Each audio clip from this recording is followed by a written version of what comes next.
Good morning. So, the topic of the class is milk kosher. But before we start the class, I want to share two things. First of all, in this week's parsha, we start off with Avraham Avinu exemplary lesson of Hachnos Zorchim, of inviting guests. Hashem is coming to visit him, Bikur Chelim, because he's a week after having done the bris milah.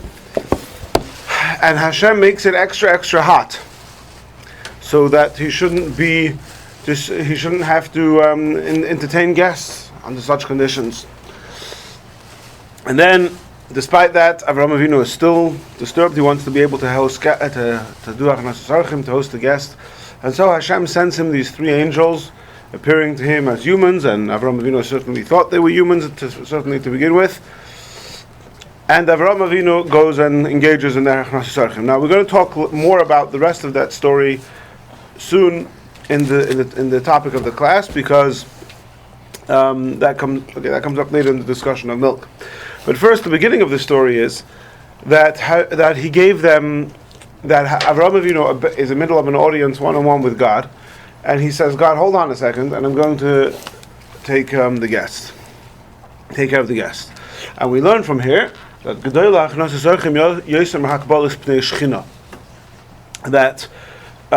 Zorchim is greater than a one-on-one audience with God.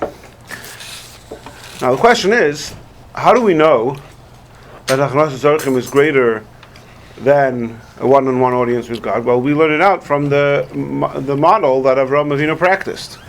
But the question is, well, how did Avraham Avinu know that? How did Avraham Avinu know that was the right thing to do? So Ari, we touched upon this yesterday, but I remembered this vart, and again, I have in my head that this is a vart from the Rabbi, maybe it's from others, I don't remember exactly. But the idea, the answer that is suggested is that if it were true, you got to get your Gemara cups on over here. If it were true that an audience with God is more important than Hachnos Zorchim, then there would have been no need for Hashem to make it extra hot that day. Why do you have to make it extra hot? So that there shouldn't be any travelers, so Avraham won't be distracted with the guests. He's anyway not going to be distracted with the guests because he's in the middle of an audience with God. So from the fact that Hashem had to deliberately make it unusually hot that day, so that there shouldn't be any travelers, so as not to disturb Avraham, that's how Avraham deduced that he's supposed to go and take care of the guests. Now, in Chabad history, in Chassidus history, this story has an important place, because the founder of the Chassidus was the Baal Shem Tov. His parents, like Avraham and Sarah, were childless for many years. The story is told that there was he was a big Machnes Oirach, and every Shabbos he used to have 20-30 people at his table.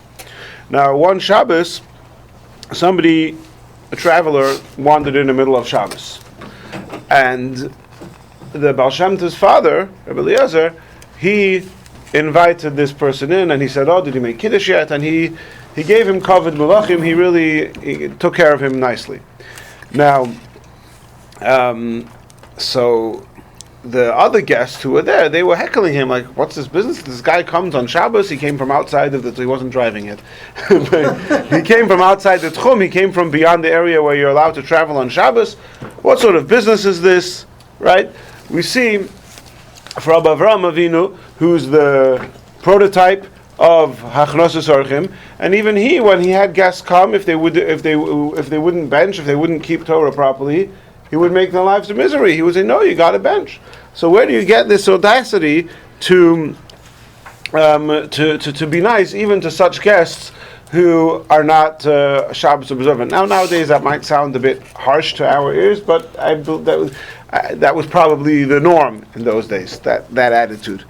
And so Rabbi Eliyahu himself was very disturbed by this. He wasn't sure what to do, and he goes off to a side room and he's crying.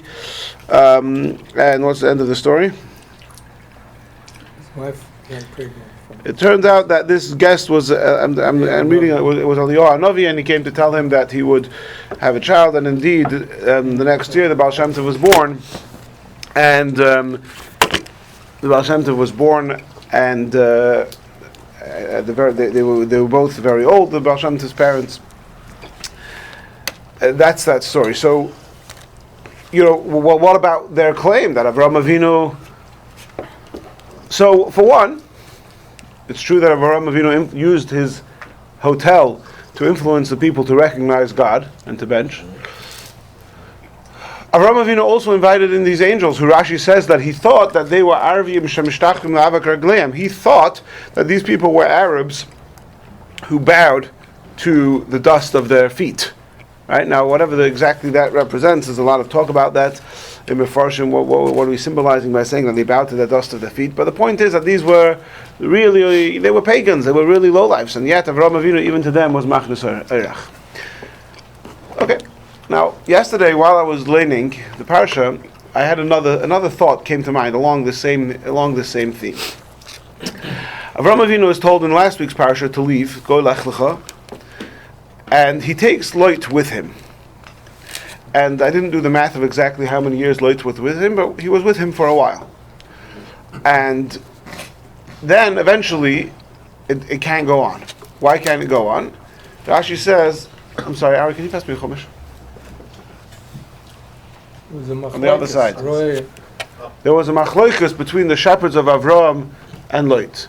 And Avraham says to him, there shouldn't be arguments between me and you, because we are brothers, even though they weren't literally brothers, but it means they were relatives.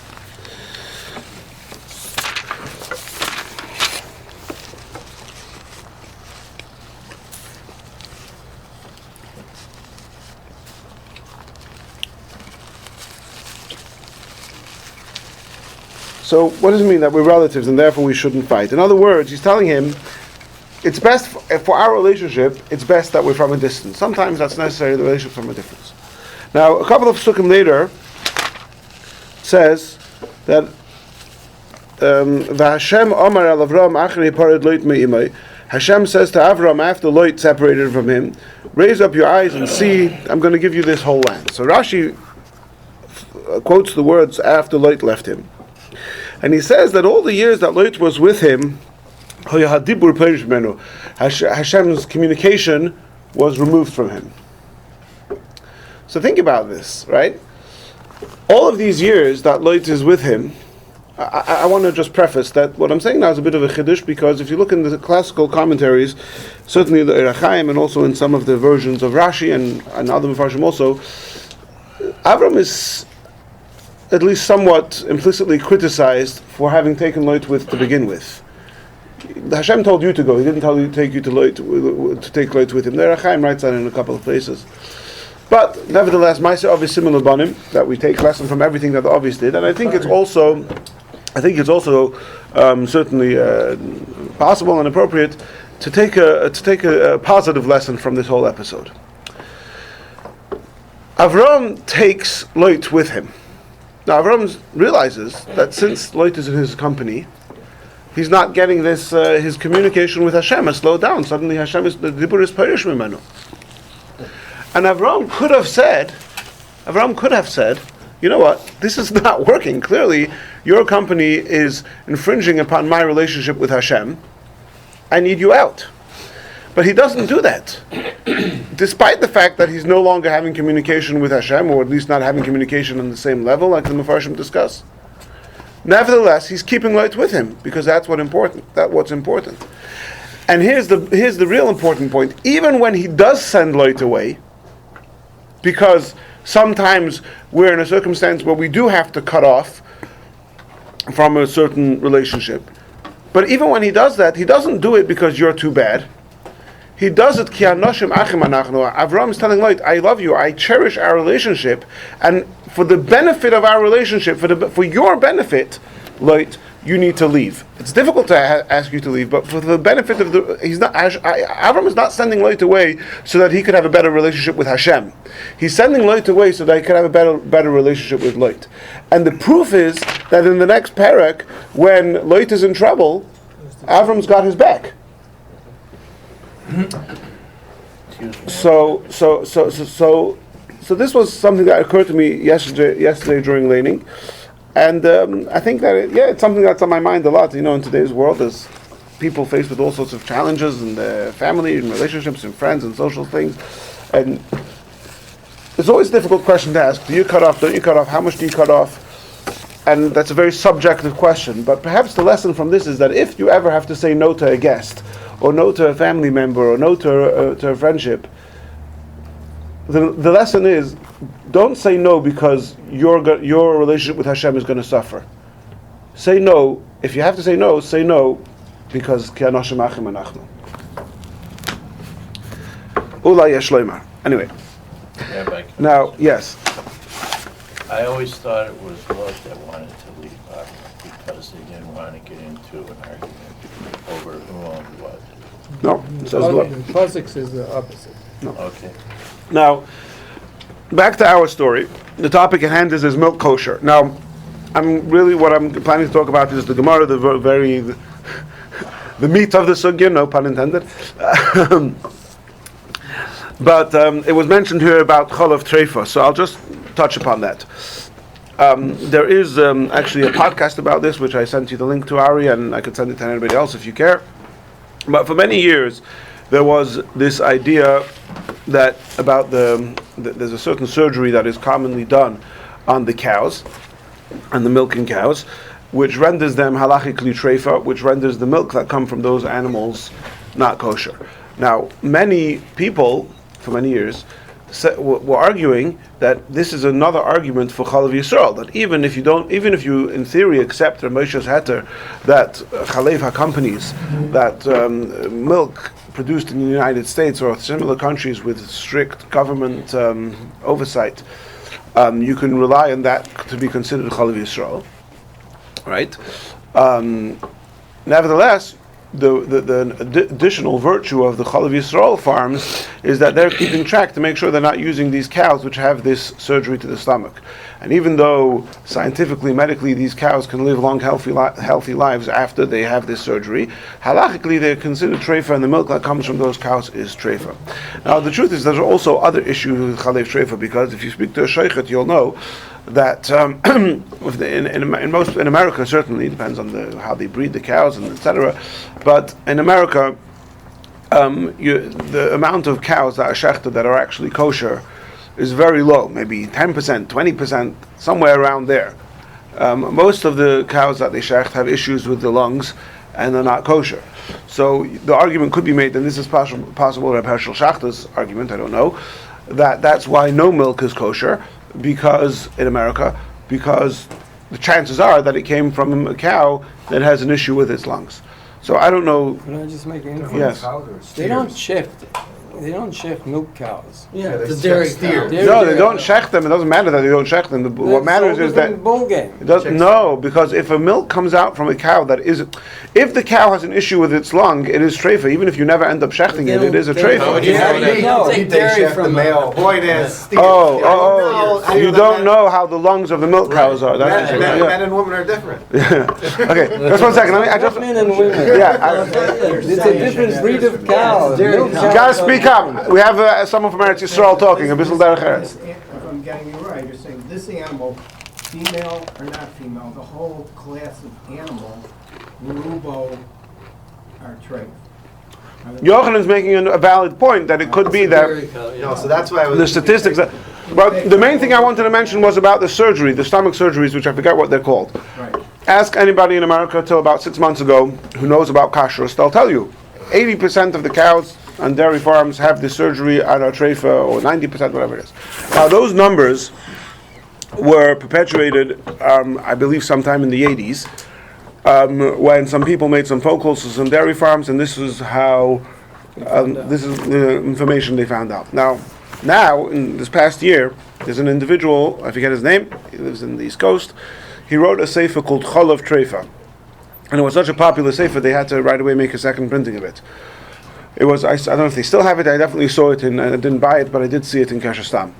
Now, he basically did thorough scientific investigative research with real statistics and real numbers, and he also goes through the sugyas very, very in depth. And if I'm to take his word for it, he completely debunks this myth that basically his main 2 points are, first of all, it's just not true. The amount of animals that actually have this surgery is a very small percentage, and B, even if, and basically his point is that if you go through the sugyas and you go through the statistics, it makes absolutely no sense to be machmer on that. Again, I'm not going to pretend I don't know that sugya. I could send you the link to the podcast interview with him, and you're welcome to listen to it. By the way, But yeah, on this thing about what is Rav Hershel Schefter's issue, he's going on the assumption that it is a minority of cows that are dairy farms that are treifas. But his point is that since they take all that milk and they mix them together, now you need shishin. If you would just be drinking from one cow and then you took the milk from that. if you believe his statistics, you have a lot more than shishim. What? If you believe this guy's statistics, you have a lot more than shishim.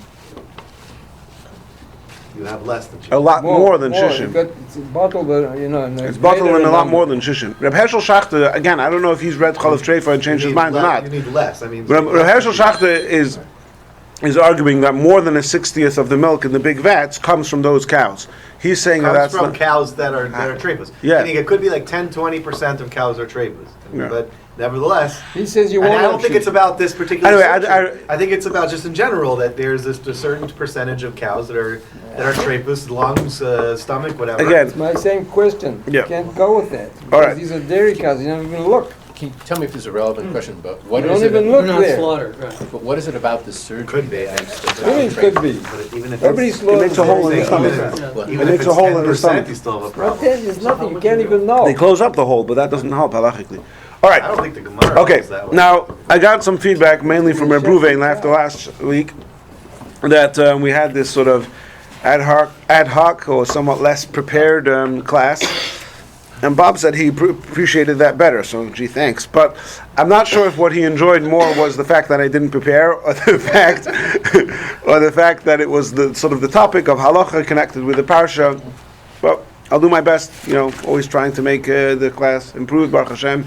The Rebbe always made a big deal about having learning Torah with a minyan. So Baruch Hashem, we have a minyan here. Yeah. All right. So. There's a Gemara in Bechayros. First of all, there's a Mishnah. First quote the Mishnah. The Mishnah is on Bechayros Daf Hey Amud Beis, where it says, "Behema tohira sheyoldu kamim behema tmeya muter ba'achila. Tmeya sheyoldu kamim behema tohira also ba'achila." So if you have a cow who gives birth to a camel, don't ask me how that would be possible. Right? That camel. Well, but practically speaking, if you have a cow that gives birth to an animal that doesn't have split hooves and doesn't chew its cud, right? So that animal is kosher, even though it doesn't have the signs of a kosher animal, but because its parents, its mother at least, I think there's a machlokas whether you count the father or not. Because the mother of that cow is a kosher animal, that is considered kosher. Vice versa, if a camel gives birth to some sort of deformed camel that does have split hooves, well, a camel anyway has split hooves, but that does chew its cud, so then that animal would not be kosher. Because the principle is that something that emerges from something non-kosher remains non-kosher. Something that emerges from... Well, what about honey? One second. One thing at a time. It's a sweet question. It's a great question. We're actually not going to talk about it, but that is the same Gemara discusses that. How do we know what's with honey? But we're going to talk about milk, because milk also comes. We'll see. All right. So the Gemara goes through a lot of drashas saksuvim to try and figure out how we know all of this. We're not going to go into all those details. I want to get to the point of the milk. So the Gemara says that there's a certain pasuk from the fact that it says the word gomel twice, or from the fact that it says es ha-gomel, whatever the case is, that pasuk teaches us that not only are camels non-kosher, but also milk of a camel is non-kosher. Okay, so we have this extra pasuk to teach us that the milk of a camel is not kosher. Fact the Gemara, why do I need a special pasuk? You have to keep track a little bit over here.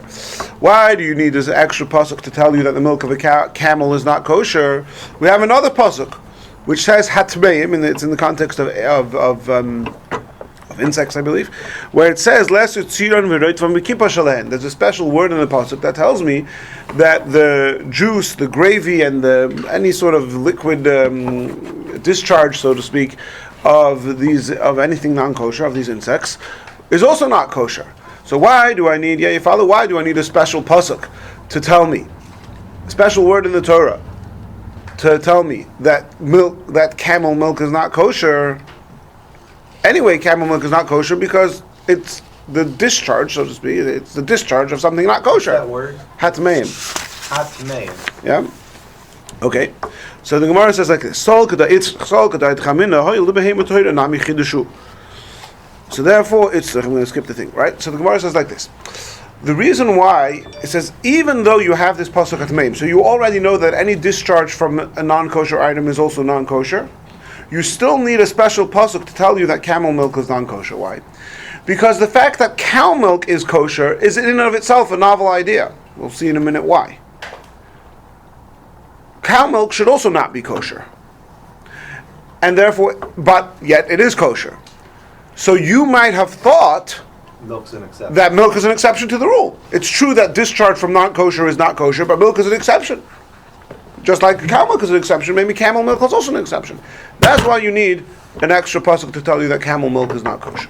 Now, why Why would you think that? would you think that? Why would you think that cow milk should not be kosher, and the fact that it's kosher, it's an exception?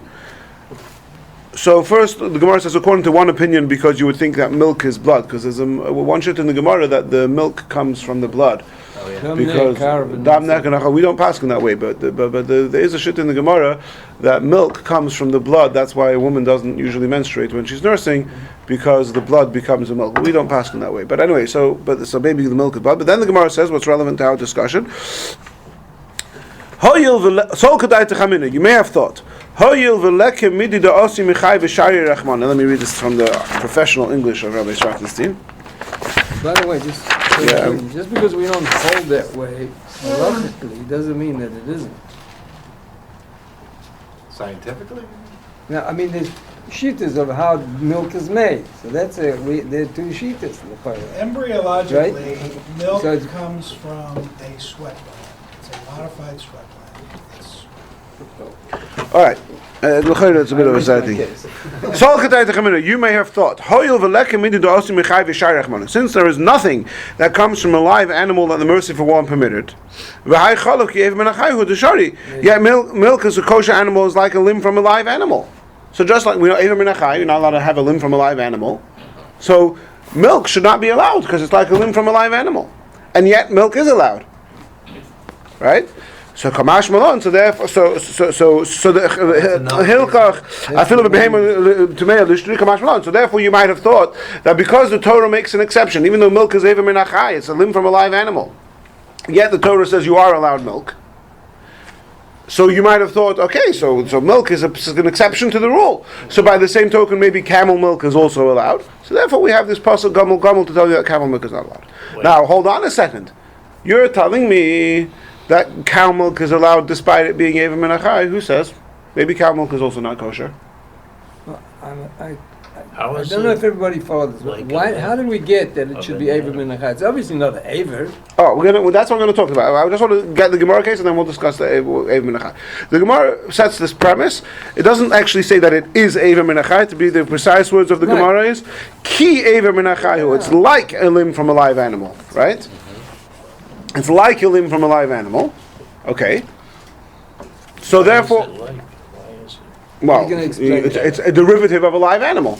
Okay, well, we're going to dive deeper into that in a moment. Okay. But the Gemara has this assumption that milk is like a limb of a live animal. Okay, that's what the Gemara says. Let's just take it at face value for right now. But then, Yes. Say it's like, it's not actually eating a pie, so what kind of, would it be, you had a Havamina that's an Easter Rabbanan, Well, I'm going to get to all this in a moment. I just want to finish the Gemara. Yes, I'm just saying, it says right in the parsha. Oh! So, Steve. This is like the third week in a row where you steal my thunder. I'm Go sorry. ahead. All right. So one second. We'll get to this. Okay. 1 second. But let's first finish the question Gemara. is, how do we know? Let's first finish the Gemara. There's one more How important do we piece know of the that Gemara. How do you know that milk is kosher? Maybe milk is taka not kosher because it's a derivative of a live animal. So the Gemara answers, before we see what Steve answers, the Gemara answers, it's a whole long shtickle in the Gemara, and there's a number of suggestions, but let's just pick, in the end of the Gemara, there's 3 possible viable suggestions, and the one that's probably the easiest to talk about is because it says, Eretz Avos Chalav Dvash, Israel is a land flowing of milk and honey, so obviously the Torah wouldn't tell you that milk is permissible, it wouldn't talk about Israel being flowing with milk if milk was forbidden, and therefore we know that milk is kosher, and that's also... say it's a land flowing with blood, right? Like, no, but that's also the answer to your question. How do we know that honey's kosher is also from that pasuk of land flowing, if I recall correctly? Date honey? Frag Reb Steve, why do you need to tell me Eretz Avos Chalav Dvash? It's right here in the parsha. Avram feeds the malachim butter and milk. He takes butter and milk and he feeds it to the angels. Now, elaborate a little bit on your proof. What's the proof? The proof is that Abraham served it. But maybe they weren't keeping kosher. Well, also, they're angels and they don't eat it either, right? This wasn't usher in those times. All kinds of foods were permissible. Okay. Well, who's to say that? Remember, Steve is on the ball here. What? Who's to say Avraham Avinu would necessarily be keeping kosher, or at least his guests would be keeping kosher? If you want to say that Avram already had the din of a yid, guys, you guys are missing. You guys completely off the marker. Steve's got this. Okay, so... Eiver min achai is mitzvah from Bnei Noach. I was just about to say it's one of the 7 Noachide laws. That's right. If you say that milk is not kosher because it's one of the Eiver min achai is forbidden to Bnei Noach. Certainly Avram was keeping it, and certainly Avram, even if he didn't think his guests were all that from, he wouldn't serve them something that God said not to eat. Right. This doesn't. Last week we touched upon the whole conversation. If Avram had the din of a ben Noach or a din of a yid, that's irrelevant. Here it's also Eiver min achai is also Bnei Noach. True. Okay, so far we have 2 problems with this discussion of the Gemara.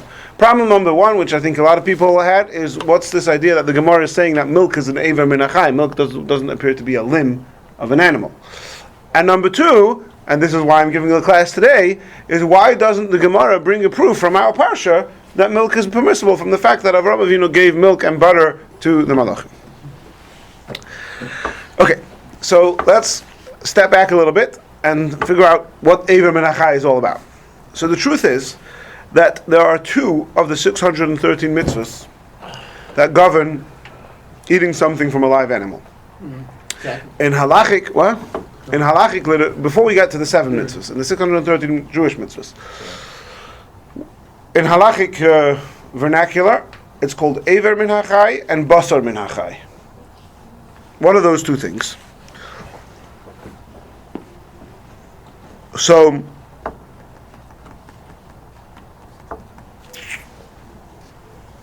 there's a pasuk in Parshas Mishpatim in Exodus chapter 22. Dan, you got that?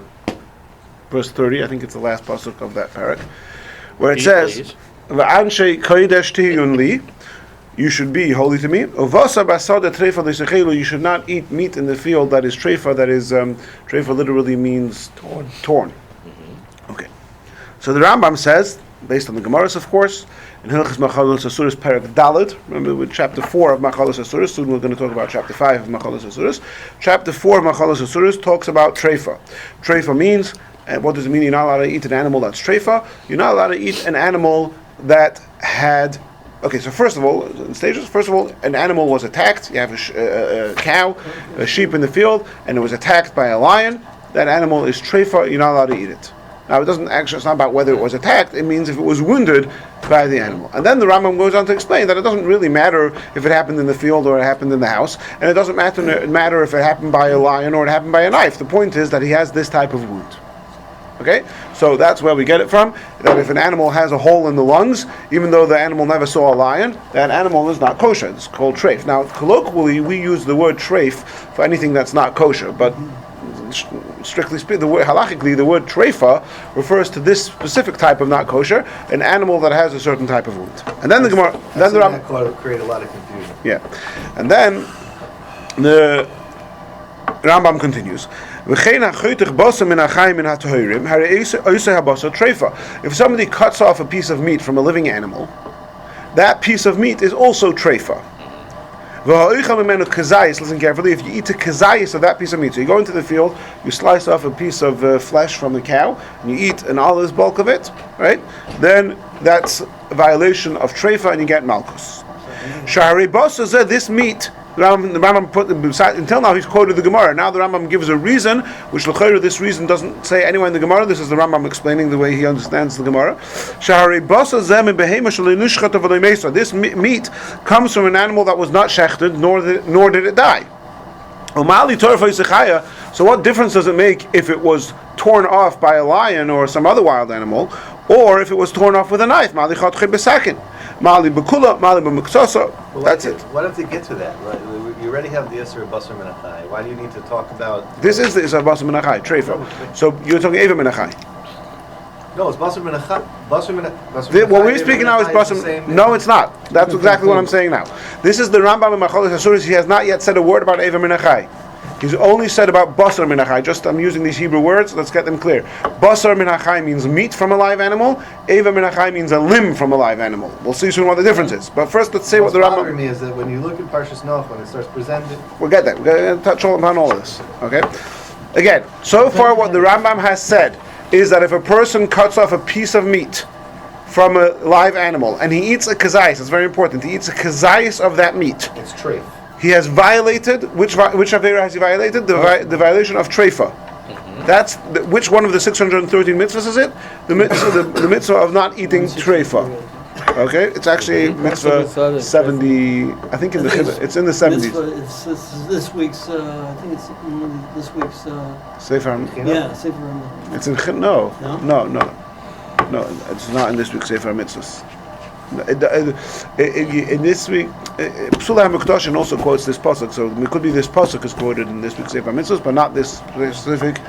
Okay, then we get into the next parak Hey of Machalos Asuris. Now the Rambam says a new thing, and here it's tricky because the Rambam quotes a pasuk from Parshas Noach, which is from the Noachide mitzvahs, but first he quotes a pasuk from Parshas Dvarim Yud Beis, that's Ekev or Re'eh. Re'eh probably. Gimel is definitely Re'eh. Deuteronomy 13 is... Dan, you should know. No? Deuteronomy chapter 12. I'm pretty sure it's Re'eh. I know 13 is Re'eh. Yeah, that's right. Okay. We learn from this from tradition. Don't eat the nefesh, the soul or the life, with the meat. Ari, Mazel Tov, you did not buy enough food this week. It's a new accomplishment. Baruch Hashem. Well, if everyone commits for next week, I can get extra. Okay. So you should not eat the meat with the basar. Sorry, you should not eat the life with the basar. What does this pasuk mean? We know from Moshe Rabbeinu, tradition, this comes to forbid a limb that was cut off from a live animal. So in the previous chapter, the Rambam spoke about meat from a live animal. Now we're talking about a limb from a live animal. And then the Rambam adds, concerning Ever min Achai, it says to the children of Noach, don't eat. Again, similar wording. We'll see soon what the difference between the two wordings are. But don't eat Ever min Achai. Now, then the Rambam continues. What's the difference between Ever min Achai and Basar min Achai? So, one is a limb, one is meat. But one is nefesh. One has got the nefesh and the other. One's got a bone. Oh, very good. Right? What's your name, sorry? Rick. Reb Rick, Rabbi Yerachmiel. Rabbi Yerachmiel, Nathan. Yes. Thank you. Rabbi Yerachmiel, Nathan says that if there's a bone, so that's precisely, it's not only with a bone, but the point is that gets back to the kazayis that we said before.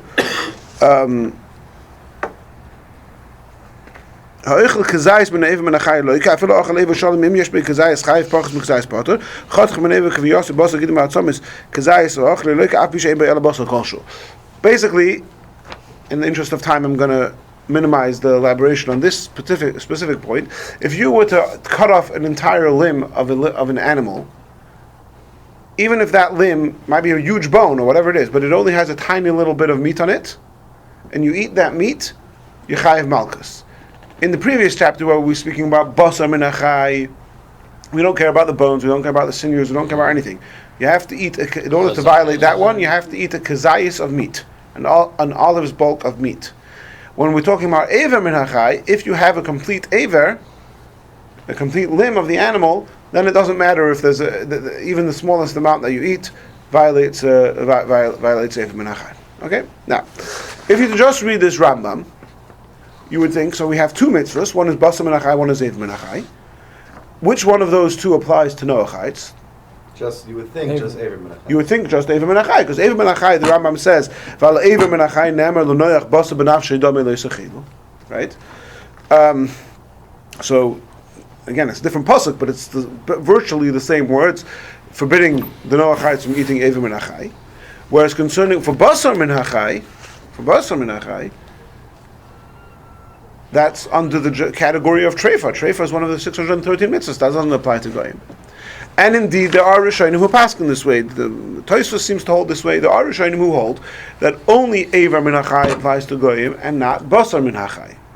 However, if you open the Rambam himself to Hilchos Malachim, where he talks about the laws to Noachites, he says, V'chein chayiv al Eivah Menachai, a goy is chayiv on Eivah Menachai, ve'al Basar Menachai, and also on Basar Menachai, b'chol shehu in any amount, shalei nitnu hashurin el Yisrael bilvat. Because the shiurin, the amounts that you only chayiv if you eat a kazayis or soy, whatever those amounts, are only relevant to Jews. For goyim, even the smallest amount is a violation. A Basar Menachai. But he says both, Eivah Menachai and Basar Menachai. So he holds Basar Menachai is Eivah Menachai. Oh, so one second. So the question is,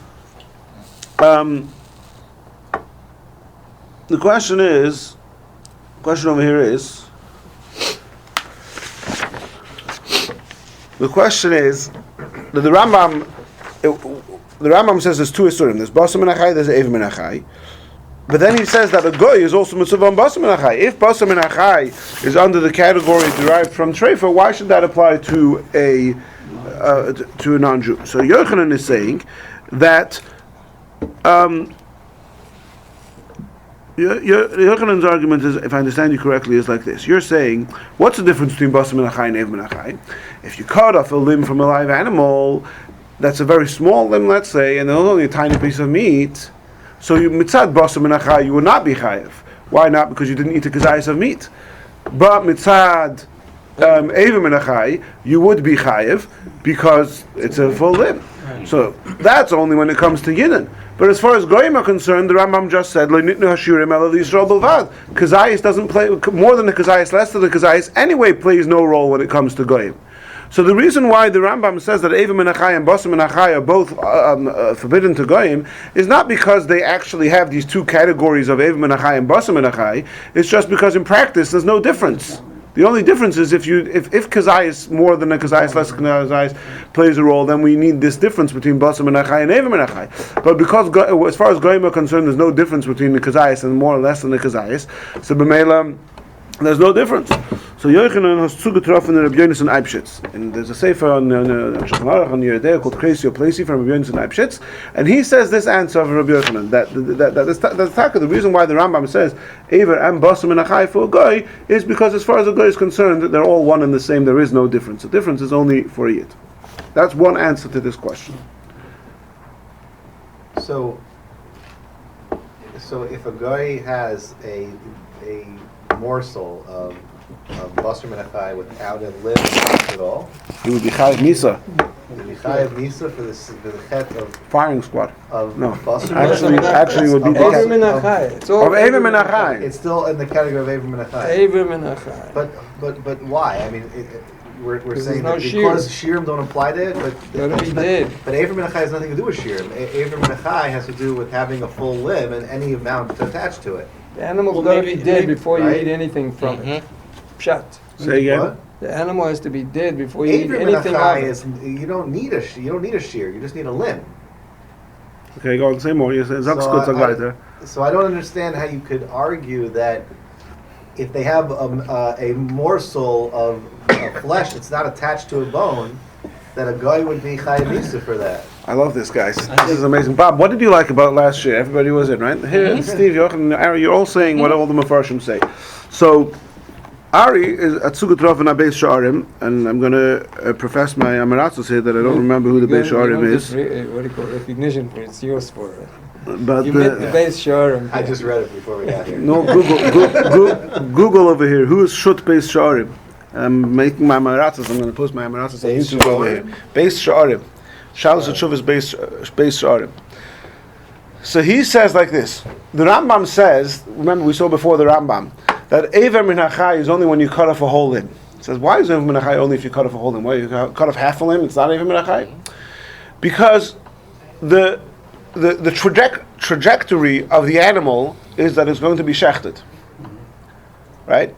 So until it's shechted, there's no Eiver Min HaChai over here.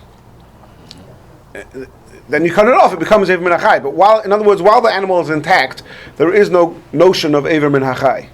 This leg is not an Eiver Min HaChai right now. It's just the leg of a living cow that's going to be shechted. You cut off the leg, okay, now it becomes an Eiver Min HaChai. Whereas as far as a goy is concerned, there's no trajectory of it being shechted. He could do whatever he wants with it.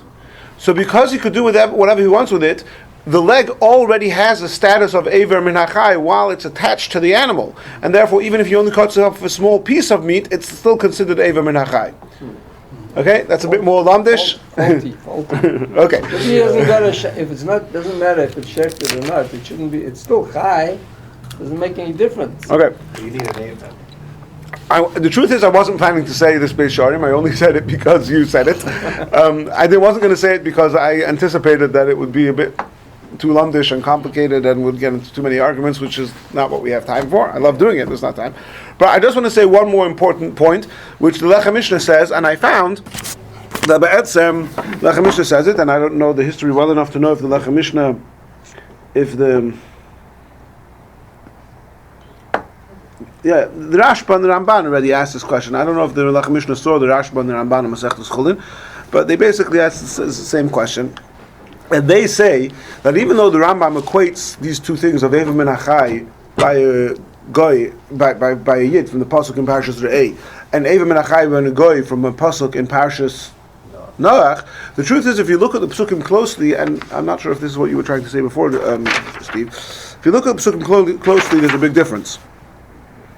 Because the pasuk for the yid says, Lo soichal hanefesh im habasar. Don't eat.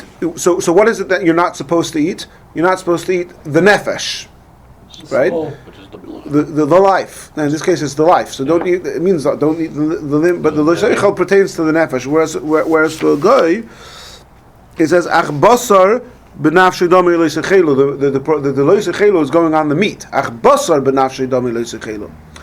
So for a yid we say don't eat the nefesh, and for a guy we say don't eat the meat. So therefore, when you say don't eat the nefesh means. So he says, so he bases this on a Rashi. Why does the nefesh mean don't eat a limb? Because when you take a piece of an animal, why is that called a nefesh? So he says it's called a nefesh because just like the nefesh doesn't replace itself when the animal's dead, it doesn't come live again. So too a limb doesn't replace itself. If you cut off the leg, it remains an amputee. Whereas a piece of meat, if the animal lives, it heals the flesh. So therefore, a yid, don't eat the nefesh means don't eat a limb of the animal that would not be replaced. That would not be replaced. But if you say for a goy where it's achbasa b'nafshay, so for the goy the prohibition is to eat the meat while the animal is alive.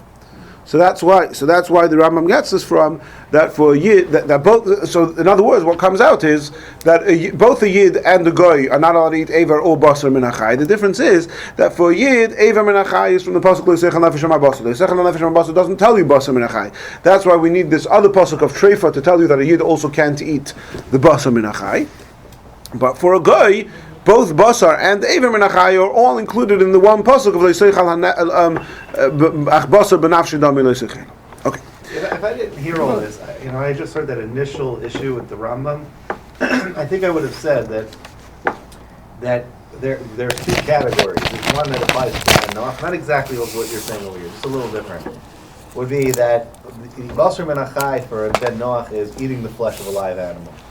But since Matan Torah, there was an extra layer that was added to this particular chet. Before that, the chet that we would have been violating, prohibition we've been violating would be basar min hachai.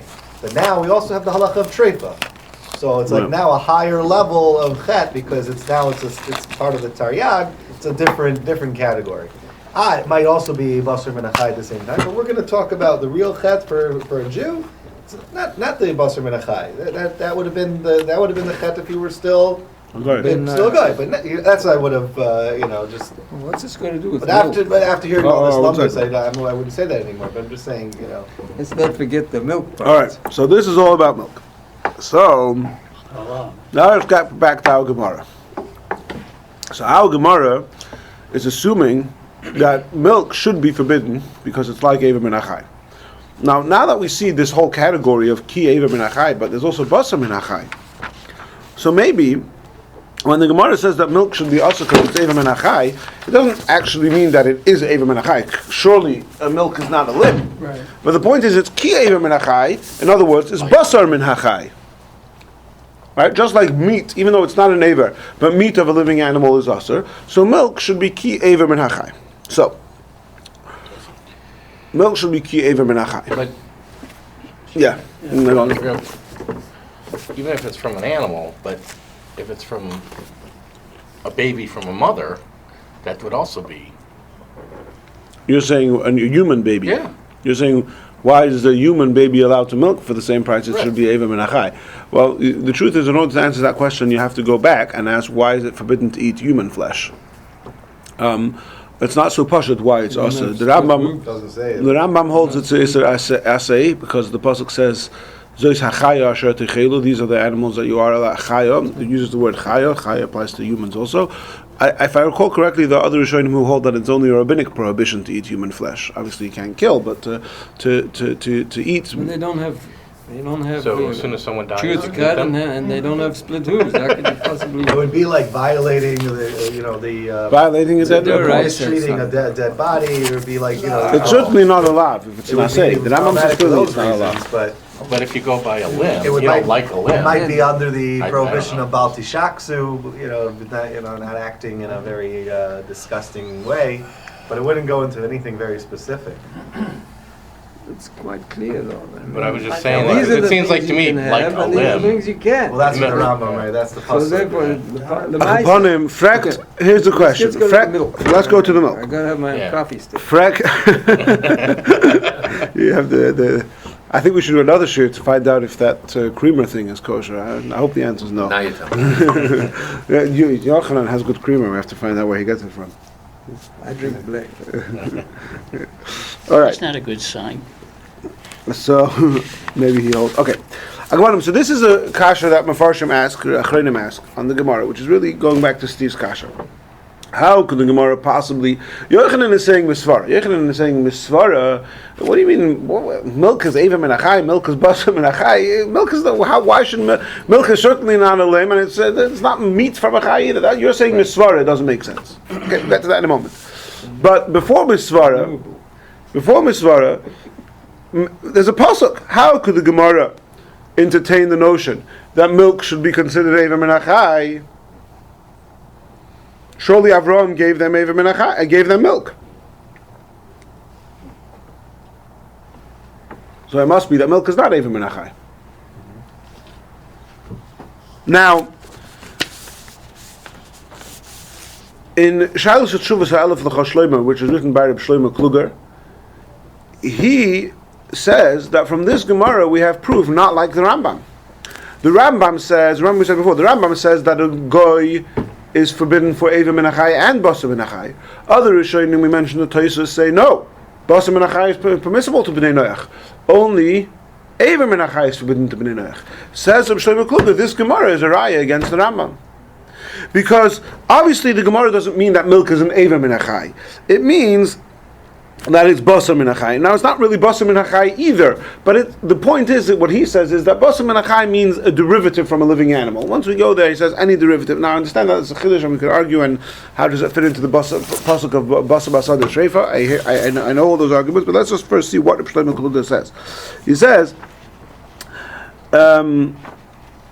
just like we see that the Torah forbids a limb from a living animal, and he also forbids basar from a living animal, so milk is like basar. So milk should be forbidden. under the category of basar min achai, not under the category of eiv min achai. Now you're telling me you should learn from Avraham Avinu that he gave them milk? Oh, that's bnei Noach. Bnei Noach only have eiv min achai. They don't have basar min achai. That's why he was able to give them milk. Says Reb Shlomo Kluger, this Gemara, and your kasha on this Gemara, is a raya against the Rambam. The Rambam says that goyim are mitzvah on eiv min achai and on basar min achai. It can be. It must be that the goyim are allowed basar min achai. Otherwise, how could Avraham Avinu have given them milk? And the Gemara should have used that as proof that milk is not eiv min achai, which means basar min achai. That's basically what Shlomo Kluger says. However,